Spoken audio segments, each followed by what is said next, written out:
Questions? Jocko, how do you balance extreme ownership with holding others accountable for their actions and avoiding them using you? So this is actually a question that I end up responding to on a fairly regular basis. And there's really a couple different angles here that are going on. One of the points here is the balance of extreme ownership versus holding others accountable. And what that really means, or what another way of looking at that is, it's really extreme ownership versus decentralized command. So decentralized command it's one of the laws of combat that Leif and I write about in the book, decentralized command. And what that means is everybody leads. That means everybody's a leader. And that's what you want. And that is the complete opposite of extreme ownership. So if extreme ownership, I'm going to own everything. Mm-hmm. Decentralized command is I'm going to let everyone else lead. So there's a real contradiction, a real dichotomy there. So what you have to do is balance it. You have to balance. That's the only way to sort of rectify or reconcile those two opposing forces, because you do have to have extreme ownership of everything. That is true. And at the same time, you have to have decentralized command, because you can't be everywhere at once, and you have to let your frontline leaders lead. So you have to balance them. So that's one part of it, is that you should, if you feel yourself, for instance, if you feel like you can't get everything done and you're losing control, or you're not able to execute everything because there's too much on your plate, it means that you're not delegating enough. It means that your frontline troopers aren't stepping up and leading. Now, so you've gone too far in one direction. Now, if your leaders, or if all of a sudden you're having to tell your leaders, like, hey, you need to get this done. Hey, what are you doing? Why aren't you taking initiative? Then that means you've gone too far in the other direction. So you have to find the good balance. And that's the goal. And again, and I'll say it over and over again, that's what makes leadership hard. Leadership, the hardest thing about leadership is that there's opposing forces that you have to balance. And if you could just pick the extreme and go with it, and that made you a good leader, anyone could do it. But it's not. It's the balance that makes you a good leader. It's the balance that's challenging. So now the other word, so that's part of the question. The other word is accountability, and holding people accountable for their actions. Now, this is where I'm going to throw something out that people are not going to expect me to say, because people always talk about accountability. And I hear that all the time in businesses, and they say, yeah, we really need accountability. Mm-hmm. And here's the issue I have with that. You don't want to have to rely on accountability. Accountability is actually a crutch. It's a tool. And I'm not saying you never use it, because sometimes you do have to use it. You have to implement it. If people aren't doing what they're supposed to do, you have to hold them accountable. But I will tell you this, what you don't want is people that are doing their job only because you're holding them accountable. Right. That's not what you want. You want people that take initiative and ownership of their job, and they do it not because you want them to or because you're going to inspect them. They do it because they own it. Right. They take extreme ownership of it. That's what you want. So if you were to ask people that work for me if I held them accountable, and they would be like, not really. I mean, for instance, weapons inspections. So, I'm in charge of a platoon, or I'm in charge of a task unit, and there's, a couple hundred weapons or whatever, a bunch of weapons. And if you don't take care of those weapons, and people don't maintain them and clean them and lubricate them properly, they can rust very easily. Mm-hmm. And so, one of the things that you may have to do is do weapons inspections to make sure that my guys are cleaning their weapons. And I can tell you, I rarely, if ever, conducted actual weapons inspections. The reason? My guys did it. My guys owned it. My guys wanted to be the best. They wanted to always have the best possible reputation. And so I didn't have to go around inspecting their weapons because I knew that they were going to do it.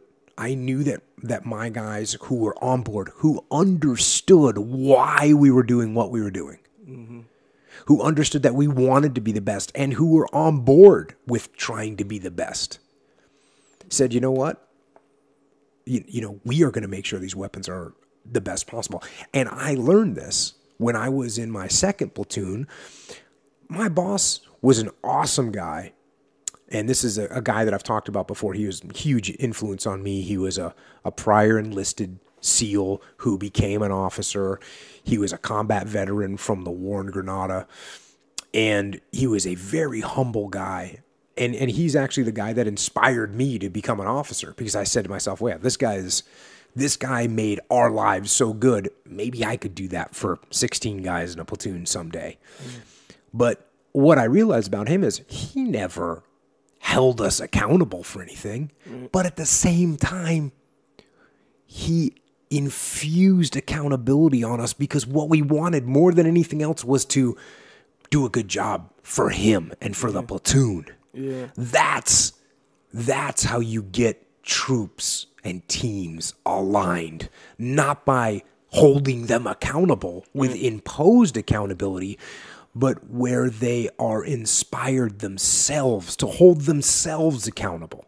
Anyway, I had a coaching call with a team the other day that was, they were saying, hey, you know, we would like to have you, you know, coach us, because we're lacking in these areas, and we know what to do, but we really need someone to hold us accountable to do it. And I was like, listen,